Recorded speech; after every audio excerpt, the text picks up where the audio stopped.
Joanna is preparing for the upcoming trial. Kirsty, Joanna's friend, is always here to support her during this difficult time. As soon as Joanna stepped out of the house, she was surrounded by journalists, asking if it was her fault. Not long ago everything was just the same, but now Joanna has learned to keep a straight face. She has nothing left to lose except her own freedom and reputation. Joanna talks with the court-appointed psychiatrist. What happened to her is the greatest tragedy in anyone's life. Now Joanna must be duplicitous to defend her version of those fateful events. In the present, Joanna was brought to the courthouse, where activists had gathered with signs demanding justice for Noah. At the trial, Joanna recalls how some time ago, neither she nor her husband Alistair wanted to get up when their son Noah cried at night. Eventually Joanna had to do it. She was so exhausted that she fell asleep right on the couch in the living room. In the morning Alistair was getting ready for work. During the day, he ignored calls from his wife, answering questions at a press conference. Alistair is an important figure and a party member. He called his wife as soon as he had the chance. Joanna complained that she could no longer bear the endless crying of the baby. Her nerves were already on edge. Noah demanded constant attention. Alistair couldn't come home right now, so Joanna would have to cope on her own. All day she tried to soothe Noah, but in vain. In the past, Joanna worked as a kindergarten teacher, and it came easily to her. It was then that she met her future husband. There was an immediate spark between them. However, after the birth of the child, Joanna's life turned into a nightmare. She was so irritated by the son's crying that she locked herself in another room and turned on the TV. At that time, Joanna did not yet know that something irreversible was about to happen. The party leader, David Fossery, is worried about his reputation because his daughter has gotten involved in a crime. Alistair believes that this cannot be hidden from the public, so it is important for them to develop a plan of action and stick to it. David Fossery casually mentioned that the family is a very fragile thing. Alistair has always returned home late. In the living room he found Noah on the floor, crying alone. As soon as Alistair picked up his son, he stopped crying. Joanna was asleep in another room at that time. It seemed that fatherhood came easily to Alistair, while Joanna couldn't keep up with anything. Before, she never noticed moms with strollers on the street, but now she looked at them like marathon runners. In the past, when Alistair asked Joanna for her phone number, she hadn't expected it at all. One day Alistair told the girlfriend that he intended to gain custody of his daughter from his first marriage. His ex-wife Alexandra had taken Chloe and left Scotland. The court usually sides with the child's mother, but Alistair was determined not to accept this. He wanted to be involved in his daughter's life. And although Australia was far away, Alistair believed that he and Joanna would handle it together. Joanna had to make concessions. During the proceedings, the court appointed a psychiatrist for Joanna. When asked if she was happy after the birth of her child, Joanna hesitantly answered yes. In reality, motherhood was depressing her. Some time ago, after running into an acquaintance on the street, Joanna began receiving unsolicited advice about childcare. This made Joanna feel like a bad mother. At that moment, Joanna received a call from Alistair's ex-wife, who honestly said she didn't have enough money to fight Alistair in court for custody of their daughter. Alexandra thought that now, with the birth of a child, Joanna would understand her as a mother. Alexandra couldn't imagine life without her daughter, but did Joanna feel the same way about her son? She used to live a carefree life. She loved going to nightclubs and having fun with her friend Kirsty. Now her meetings with Kirsty were entirely different. Joanna shared with the friend that soon she and Alistair were flying to Australia to take his 14-year-old daughter Chloe. Kirsty wasn't sure Joanna could handle it, because being a stepmother to a teenage girl isn't easy. Even now, with one child, Joanna looked very tired. Alistair didn't get up at night when Noah cried, sleeping with earplugs.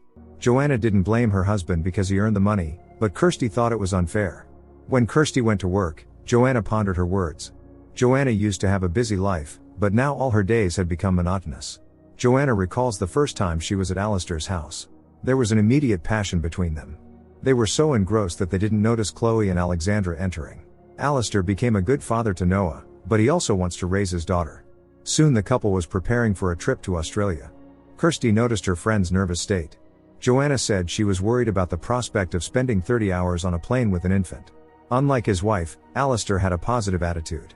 Kirsty hugged her friend goodbye. In the present at the trial, Kirsty testified, claiming that Joanna was a good mother and handled everything well. The prosecutor countered, saying that the testimony of the plane's passengers and the psychiatrist's report were very different from this. Joanna recalls how Noah kept crying nonstop on the plane, disturbing other passengers. Joanna felt very ashamed but couldn't do anything about it. Some passengers began to make rude remarks or give her unsolicited advice. Joanna felt her nerves already fraying. Some time ago, when Joanna came to Alistair, He was broken because the wife had left him and taken their daughter back to Australia. In tears, Alistair told Joanna that his marriage had fallen apart long ago, but he and Alexandra tried to keep the relationship for the sake of the child. Now Alistair had fallen in love with Joanna and hoped to start a new life with her. On the plane, Alistair slept with earplugs, while Joanna was still trying to comfort Noah and was reprimanded by a flight attendant. At some point Joanna's nerves simply snapped, and she told the other passengers exactly what she thought. During her conversation with the psychiatrist, Joanna said she couldn't admit to her loved ones that she was struggling with motherhood. All the mothers looked happy, so Joanna couldn't allow herself to be worse than the others. On the plane, Alistair woke up and was immediately able to soothe Noah. Joanna doesn't understand why the passengers complained to the flight attendant about her, as she wasn't doing it on purpose. Her back hurts, and her emotional state is even worse. Joanna has to take medication. The psychiatrist asked Joanna about her family. Joanna said that her mother passed away a long time ago, and Alistair's mother lives on the other side of the world. They had no relatives who could help with the baby. On the plane, Noah started crying again in his mother's arms. A kind elderly woman kindly offered to hold the baby. It was unusual for Joanna to have someone be kind to her. Joanna was grateful for any break. She even managed to get some sleep. In the morning, the couple was already in Melbourne. At the airport while the husband was with their son, Joanna went to get coffee. Alexandra often drinks, unable to come to terms with the fact that she will soon have to part with the daughter. Chloe has problems with school and difficult relationships with her classmates. The girl doesn't intend to live with her father in Scotland, even if the court decides so. The rest of the journey Alistair and Joanna will spend in the car. She can't stop thinking about the day when Alexandra and Chloe caught them. Alistair said it didn't matter anymore. Joanna recalls the day of the birth. Alistair was there too. Alexandra baked a pie. Despite everything, she wants the daughter to treat her half-brother well. Alistair's mother, Elizabeth, said that after the journey Alistair and Joanna wouldn't come straight here but would stay at a cottage. Asking Chloe to go into the grandmother's house, Alexandra said that Alistair had hired lawyers to get custody of Chloe. Obviously Elizabeth already knew and thought that a change of scenery would be good for Chloe. The girl was becoming more uncontrollable, rude to teachers and classmates. Alistair believes that his daughter will get along with Joanna. He knows that Alexandra has problems with alcohol, and this will play in their favor in court. Joanna thinks it's cruel to separate a mother and daughter, but Alistair is convinced that he has the right to do so as a father. Alexandra is on the verge of depression but is trying to hold on. She decided to drop by the cottage rented by Elizabeth for her son and daughter-in-law. The door was unlocked, so Alexandra walked in unhindered. Only the owner, Mrs. Wilson, was here. Joanna and Alistair hadn't arrived yet. No one knows yet that soon this cottage will be cordoned off by the police. In this area there are massive fires, which made Joanna anxious. Alistair assured her that everything would be fine. The couple stopped and Alistair called his daughter, eagerly anticipating their meeting. Chloe in turn called her mother and said that the father and stepmother would arrive in a few hours. Tonight Chloe plans to stay at her grandmother's house. Finally Joanna and Alistair arrived. They were greeted by the owner. Alistair nervously said that they were very tired from the journey. In the present at the trial, Mrs. Wilson testifies. She was the one who prepared the cottage for the guests' arrival. Late in the evening Alexandra was out for a run. Alistair and Joanna stopped at a store. While Alistair went shopping, Joanna stayed in the car. She looked detached. Later, she joined her husband after all because she forgot to remind him to buy some hygiene products. At the checkout Alistair calmly paid. When the couple returned to the car, they found that Noah was missing. Later, Joanna would tell the psychiatrist that nothing is worse than what happened to them. After her run, Alexandra stopped by a diner. Her attention was drawn to two police cars speeding by. It seemed that Joanna was in a state of shock. Some time later, the psychiatrist would testify at the trial that in her opinion, Joanna was completely sane. While the search for Noah continued, Joanna and Alistair lived in a nightmare. Then we returned to that evening when the couple discovered their son's disappearance in the parking lot near the store. While Joanna tried to cope with the shock, Alistair was frantically running down the street, calling for help. Joanna was still in a detached state. When she started calling for help, following her husband's example, it didn't sound very convincing. Soon before the interview, Joanna had makeup applied. She and Alistair had to go through this. Before filming, Alistair asked his fiancée if she could bring herself to tears. That's when this circus began. The day before the flight, Joanna was very worried about how the child would feel during the journey. In the present, she can't believe that their lives have come to this. Peter Alexiades, a detective and longtime friend of Alistair, took on the investigation. Chloe ran to the parking lot and hugged her father. Alexandra was equally worried about Noah. The couple was taken to the police station. They were questioned one at a time. Joanna assured that she and Alistair were only gone for 2 minutes. When they came out of the store, they didn't notice anything strange, but Noah was missing. The next day, police officers and volunteers went searching for Noah. Elizabeth took care of her daughter-in-law in every possible way. They also received flowers from concerned friends and neighbors. Alistair didn't want to wake his wife and went to the cottage alone. Joanna guessed that the fiancé had given her a sleeping pill the previous night. Realizing that Noah wasn't here, she had a panic attack. Later, Detective Lorna Jones came by, asking Joanna how well she knew Alistair's ex-wife. Joanna replied that didn't know Alexandra well but didn't think she could be involved in Noah's disappearance. Next, Peter and Lorna, who were leading the investigation together, questioned Alexandra. Peter asked Alexandra where she was yesterday, starting from 3 o'clock in the afternoon. Alexandra didn't understand the point of these questions. Peter said they were just reconstructing the chronology of the day of everyone connected to Noah. Alexandra said that she was shopping earlier that day and went for a run in the evening. Usually Alexandra runs alone. Peter asked her to come to the station today for a full statement. She was bewildered. In the present at the trial, the prosecutor asked Kirsty if Joanna was a deceitful person for having an affair with a married man. Kirsty assured that her friend initially didn't know that Alistair was married. In the past, the police took Joanna and Elizabeth to the cottage. Forensic experts were collecting all potential evidence. Mrs. Wilson expressed her support to Joanna and Elizabeth, who stayed close to her daughter-in-law.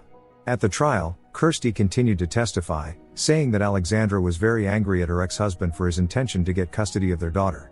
Could Alexandra have kidnapped Noah as an act of revenge? At the cottage, Alistair hugged his fiancée. Joanna was upset because the police had seized all of Noah's belongings. Peter assured her that it was standard procedure. Unnoticed by the police, Joanna took something. Peter advised the couple not to post anything on social media. Now all their calls and accounts would be monitored in case the perpetrator contacted them. Alexandra and Chloe also became the subject of media interest.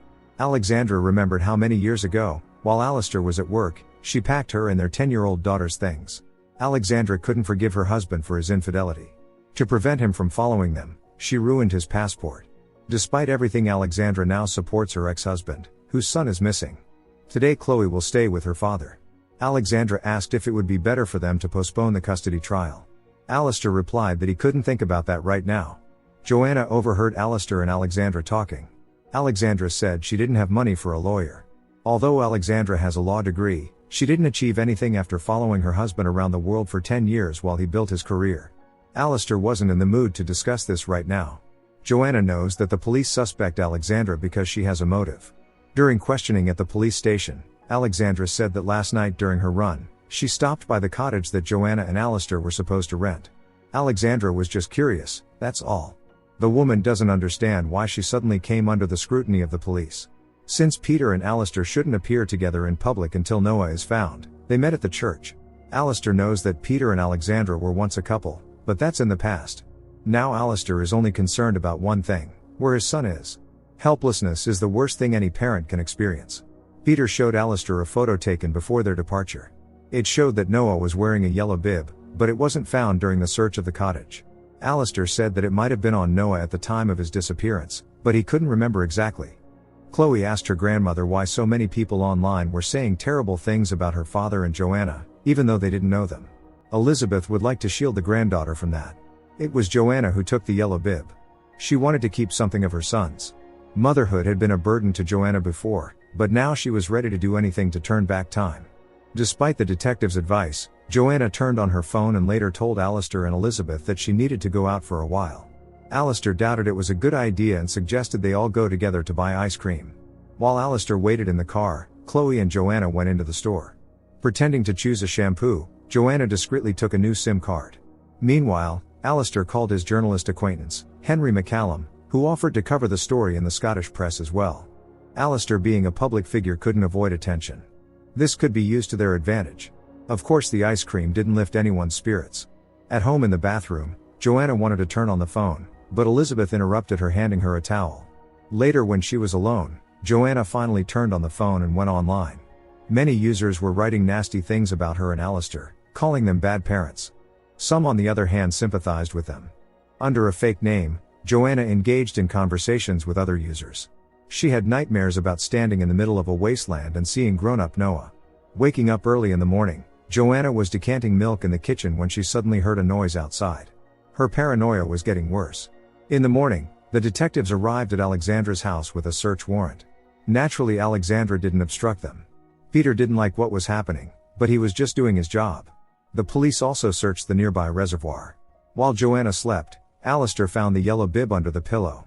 He decided to put it back. During the day, the couple participated in the search alongside volunteers.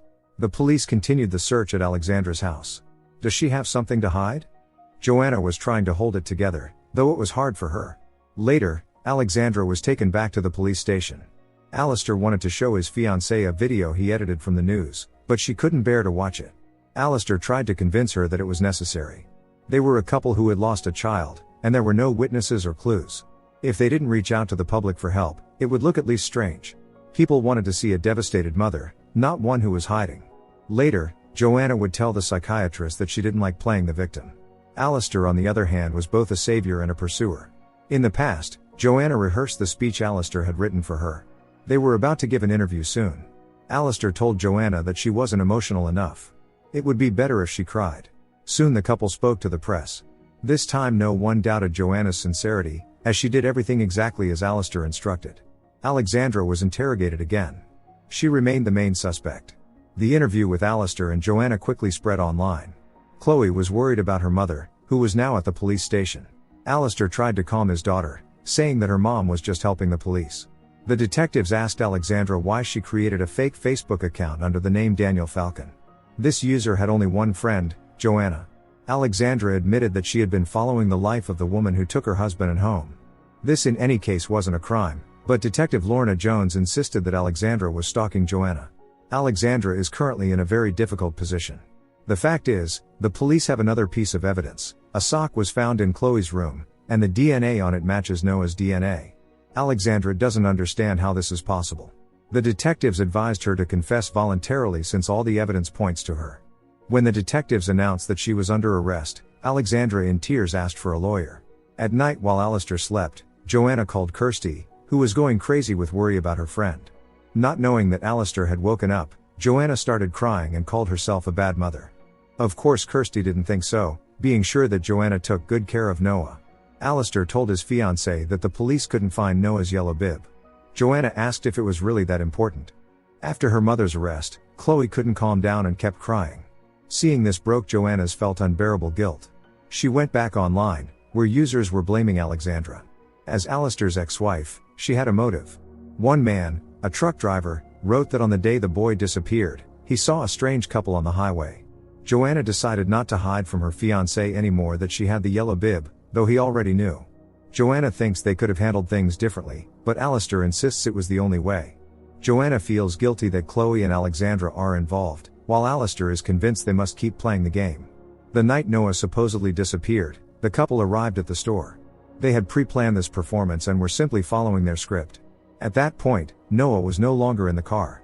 An hour earlier, the couple had once again rehearsed how they would act when they supposedly discovered their son was missing. We then moved to the day when Alistair and Joanna were heading to Melbourne. While they stopped, Alistair called his daughter. There was no sign of trouble, but Joanna couldn't wake Noah. Realizing their son wasn't breathing and had no pulse, the parents panicked, not understanding why this happened. Joanna went into hysterics, screaming loudly. Alistair tried to calm her down, although he was on the verge of breaking down himself. Placing Noah in the car, Alistair also began to cry.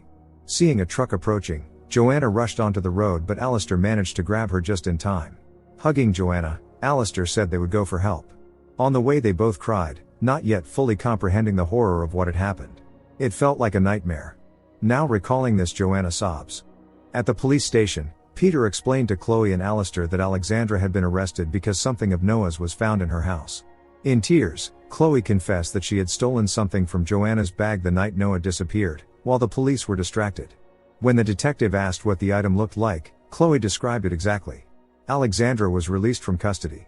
She was outraged that the police were wasting precious time trying to accuse a single mother while Noah was still missing. Peter assured that they were doing everything they could. Alistair drove his daughter and ex-wife home. He was truly sorry that Alexandra had to go through this. In the past, after Noah stopped breathing, Alistair and Joanna tried to understand what had happened. Noah had cried throughout the flight, then suddenly calmed down at the airport. Joanna thought he was just tired. Suddenly Alistair realized that Joanna had probably confused her medicine bottle with Noah's water bottle. It must have been due to exhaustion. This realization made Joanna cry even more. Could it really be her fault? Joanna remembers pouring her medicine into the bottle. Now she feels terribly exhausted. The guilt is crushing her. In the past, upon arriving at the cottage, the couple pretended everything was fine. Mrs. Wilson didn't suspect anything. Joanna believed they should go to the police. However, Alistair couldn't allow his beloved to end up in jail. In that case, their lives would be ruined. Together they could get through this. Soon Alistair was called in for another interrogation to clarify some details. Peter asked him to recount the day they arrived at the cottage. Alistair recounted all the details of their story with Joanna. Suddenly Peter stated that there was no physical evidence of Noah being at the cottage. Alistair realized that the investigation had reached a dead end, so the police turned their focus onto him and Joanna. Despite his friendship with Alistair, Peter remained impartial. The dreadful secret weighed heavily on Alistair. Journalists followed him everywhere. At home, he tried to wake Joanna, but she had taken too many sleeping pills. Alistair took Noah's bib, understanding that the police must never find it.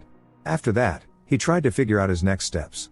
He called Henry McCallum again, expressing concerns about the investigation's competence. Alistair wanted the public to be on his side. Joanna was haunted by nightmares. Though being awake had become an even bigger nightmare for her than sleep. Not finding Noah's bib, Joanna demanded Alistair tell her where it was. She wanted some reminder of her son. Alistair firmly said they couldn't keep the bib because it had traces of medication.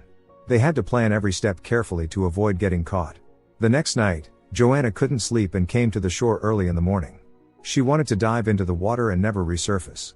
Seeing Joanna in a detached state by the shore, Alexandra led her out of the water. Joanna told Alexandra how sorry she was about the arrest. Now Alexandra hopes that her ex-husband will give up the idea of fighting for custody of their daughter.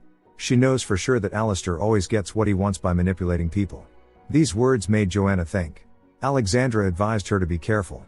In the present at the trial, Alexandra testified, saying that the relationship between her and Alistair had been destructive. Probably the same thing happened with Joanna. When Joanna returned from her walk, the police had already arrived with a search warrant. Alistair didn't like that Joanna had gone out without informing him. Joanna replayed all the memories in her mind once again and convinced herself that she had given Noah the right bottle on the plane. Perhaps something else caused his demise. However, Alistair continued to insist that Joanna couldn't trust her own memory. Joanna wanted to go to Peter and tell the whole truth. An autopsy would answer the main question: what really happened to Noah? However, Alistair believed it was already too late. They had gone too far to back down. Otherwise they would face prison for perjury. At night, the couple disposed of all possible evidence. In the past, Alistair buried Noah somewhere on the beach by a tree but didn't tell Joanna the exact location. He didn't want her to go there. There was no going back. Before the interview, Alistair told the stylist artist what makeup would be best for Joanna. Even during the conversation with the journalist, Alistair tried to control everything, answering questions while Joanna mostly remained silent. But at some point, Joanna said she had something to say too. In tears, Joanna addressed the person who allegedly kidnapped Noah, asking that person to bring their son home. Every word Joanna spoke sounded sincere. After the interview, Alistair admonished her for going off script. Joanna said she wasn't acting. Seeing a call from Jean Louise Talbot on her husband's phone, Joanna asked who it was. Alistair replied that it was their agent. Joanna had no idea they had an agent. It turned out that Jean Louise had organized the interview. Even more unpleasant was the surprise that they had been paid for the interview. Alistair continued to tell his fiancée that he was doing his best for them. While Alistair wasn't working, they had no additional income, and they had many expenses. Later, while Alistair was sitting in the hotel bar, he received a note with a single word: guilty. To please Joanna, Alistair brought wine and flowers to the room, but she didn't need it. All Joanna wanted was to tell the world the truth. However, this did not fit into Alistair's plans. He wasn't ready to give up his own life and go to prison. Alistair asked Joanna not to do anything without consulting him first. She had to promise. Upon learning that Alistair had disposed of the bib, Joanna became even more upset, screaming that it was all she had left. Joanna couldn't understand how Alistair could be so cruel. He in turn accused Joanna of ingratitude. Alistair had risked his own life for her. The couple ended up having a huge argument. Alistair went to Alexandra's place, who wasn't expecting to see him at all. Their daughter wasn't home, but Alistair wanted to talk to his ex-wife. She let him in. At first Alistair began reminiscing, and then Alexandra directly asked him what he wanted to talk about. The police had turned her house upside down, and people on the street now looked at her like she was a criminal. Closing his eyes, Alistair said he felt at home. Perhaps if they had stayed in Australia, their lives would have been different. They would be raising their daughter and perhaps would have had more children. Alexandra said that it wasn't Scotland that tore them apart, but his constant lying. It would have happened in any country. Alistair didn't like what he heard. Now Alistair only cared about their daughter's future because he could provide her with an elite education at any private school. A good parent should think about the child first, not their own loneliness. Barely holding back her emotions, Alexandra told her ex-husband to get out. Joanna often called Kirsty her only friend. Kirsty believed that Noah would be found alive, but Joanna knew for sure that would never happen. Kirsty asked her friend not to give up. If Joanna could change anything, she would. Alistair spent the night in the car because neither Joanna nor Alexandra wanted to see him. In reality, Alistair hadn't disposed of the bib. However, this time Alistair did it right in the church. He was crying while doing it. Joanna watched their interview with Alistair online. Some psychologists found signs of lying and psychological pressure from Alistair in their behavior. He meanwhile arrived at the police station and entered Peter's office, who was investigating the case. While no one was there, Alistair photographed the case files. Peter didn't like that Alistair had entered without permission. Alistair claimed he was here to see if there were any leads. Peter tried to persuade Alistair, who was feigning tears, to go home and take care of Joanna. The police would do their job regardless. In the hotel room, Joanna tried to find at least one of Noah's belongings in her luggage, but the police had confiscated everything. Joanna remembered the evening when she and Alistair said goodbye to Noah forever before he was going to bury him. When the interview was shown on TV, Joanna refused to watch it, despite Alistair's insistence. In the yard, Joanna demanded that Alistair tell her where Noah was buried, but he refused to answer. Elizabeth watched their argument from the window. Later, Joanna told her psychiatrist that in Australia, she began to see through all of Alistair's lies and manipulations. That's when she woke up. At night, Joanna went to the shore again. In the present, Joanna is standing trial for taking Alistair's life. In the past, Joanna continued to be haunted by nightmares of grown Noah, whom she saw in the smoke. When Joanna wakes up in the hospital in serious condition, she will see Elizabeth next to her. From Elizabeth's expression, it will be clear that Alistair didn't survive. After Joanna recovers, she will tell the psychiatrist that she had to save herself. Then the events take us back to the past again. 4 months had passed since Noah's disappearance. The detectives told Joanna and Peter outright that they had no evidence or suspects. The investigation might be suspended soon. Alistair felt a heavy burden lift from his shoulders. But what did Joanna feel? Later, Alistair suggested to Joanna that they move to Australia. It would allow them to be closer to Chloe. They even looked at a house that was for sale. Alistair believes that here they could start anew and perhaps have another child. Joanna is not sure if she wants that. When asked where Noah is buried, Alistair again did not answer, changing the subject. In a session with the psychiatrist, Joanna will say that Alistair had complete control over her life. It was very humiliating. Nightmares haunted Joanna repeatedly. She screamed at night. Joanna knows she won't be able to live peacefully until she finds out where Noah is buried. Alistair took her to the place after all. Joanna misses her son very much, even though motherhood was burdensome for her. At least her soul was a little calmer now. The couple decided to return to Scotland. Elizabeth thinks it's the right decision. She hopes that one day they will find out the truth about what happened to poor Noah. This is a very difficult time for the whole family. Elizabeth said that whoever took Noah is very good at hiding the truth. At this moment, Alistair suggested that his mother and Chloe should come to Scotland for 6 months. In the present at the trial, Elizabeth testifies, saying that her son and Joanna were barely coping with this nightmare situation. Elizabeth never considered them guilty. In the past, Elizabeth, Alexandra and Chloe saw Alistair and Joanna off. Even the car reminds her of Noah. On the plane, they were offered seats in first class, as if they were VIPs. Now Alistair and Joanna have become popular. Even in Scotland, journalists do not leave them alone. At home, Joanna watched videos of Noah. She was distracted when the courier brought her a package, then she continued. While Joanna tries to cope with depression, David Fossery decided to expel Alistair from the party, because his bad reputation would reflect poorly on them. Alistair reminded David that his daughter had problems with the law. It was Alistair who settled it, but even that did not change David's decision. Later, Alistair ignored calls from his wife. On the street he ran into Jean Louise. In the evening, Alistair came home with a bouquet of flowers for Joanna. He didn't hide the fact that he had lost his job. Joanna said she just wanted to disappear. Alistair seemed not to be listening at all. Right now he was only concerned about losing his job. Incidentally, Joanna had returned to her job as a kindergarten teacher. One day Kirsty came to visit her, worried about the friend. Besides, Joanna had been ignoring her calls. Joanna said she was just busy and promised to call soon. Realizing that Joanna wasn't in the mood to talk, Kirsty left. In fact, Joanna was just really ashamed. When Joanna came home, she found Alistair and Jean Louise drinking wine. They were celebrating a contract with a publishing house. It was unexpected for Joanna to learn that Alistair wanted to write a book about their story. He also got a job with an organization that helps parents who have lost children to crimes. By the way, this organization is a client of Jean Louise. When she left, Joanna asked Alistair how he could do this. Their whole life had turned into a complete lie. Later, Alistair met with Jean Louise again, who wanted him and Joanna to take a photo for the website. People are primarily interested in the grieving mother, not the father. Alistair knew that Joanna wouldn't like this, but she agreed to do it. However, Joanna was no longer willing to shed fake tears in public. Before bed, Alistair told Joanna that if they had another child, their life would improve. Joanna reacted indifferently. Secretly from Alistair, Joanna began taking pills to avoid pregnancy. Soon Elizabeth and Chloe arrived, as they had promised. Joanna welcomed the guests warmly. At dinner, Alistair told his mother and daughter about writing the book. Chloe said that many people were still searching for Noah. The girl believed they should continue looking instead of posing like foolish celebrities. In the present at the trial, the prosecutor asked Alexandra if she considered Joanna a liar.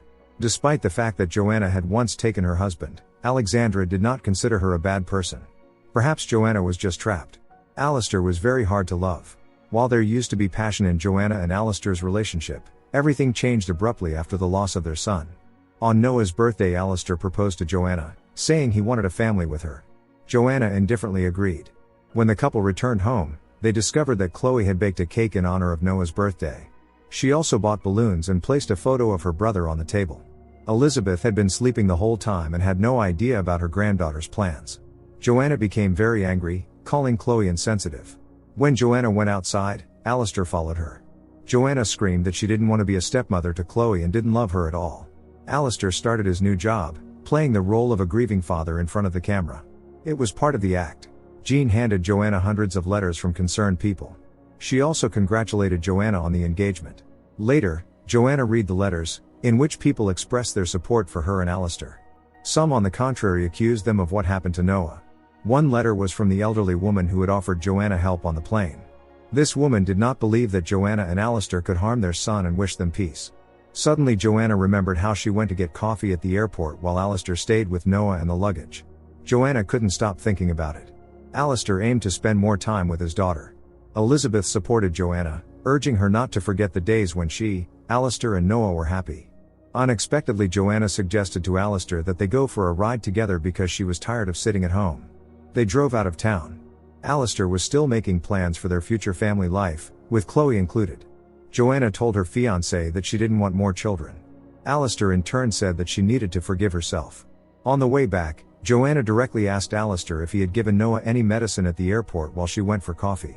At first Alistair denied it, but eventually he confessed. He had indeed given Noah the wrong bottle by mistake. Joanna cannot believe that for all these months, Alistair made her think it was her fault. He had countless opportunities to tell her the truth, yet he chose not to.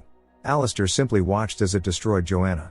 Moreover, Alistair did not actually bury Noah under that tree. He feared that the police were watching them. In the present at the trial, an expert testified that according to the expertise, the driver did not attempt to brake the car. The crash was intentionally caused. Shortly after the incident, Elizabeth brought Alistair's belongings to Joanna's ward. Elizabeth took the daughter-in-law's hand, saying that she was a part of the family regardless. However, soon she would become the main suspect. Among other things, Joanna underwent a psychological and psychiatric evaluation. The doctor must determine if she is ready to stand trial. Preparing for the hearing, Joanna put on a beautiful red dress. Kirsty went with her. In court, Joanna recounted how during the trip out of town, shortly after Noah's birthday, she and Alistair talked about their son. Joanna claims she got distracted and missed the turn. But is that really what happened? Joanna regrets bringing so much sorrow to Alistair's family, but losing Noah broke them both. Officially, Noah is still listed as missing. Now Joanna knows for certain that she was a good mother and did everything for her son. Joanna doesn't care about the court's verdict because she has already been through hell. No punishment can compare to losing a child. Of course, Joanna will never tell anyone that on that day she deliberately took her hands off the wheel. Unlike Alistair, Joanna was wearing her seatbelt. He didn't survive. As she exited the courthouse, Joanna was surrounded by the press once again. She had grown used to it. Chloe stood in the crowd holding a photo of Noah. Soon Joanna moved to Australia, planning to start a new life in the house where Alistair had wanted to live. Don't forget to subscribe to our channel not to miss more exciting new products. Also, the authors will be pleased if you leave your opinion in the comments.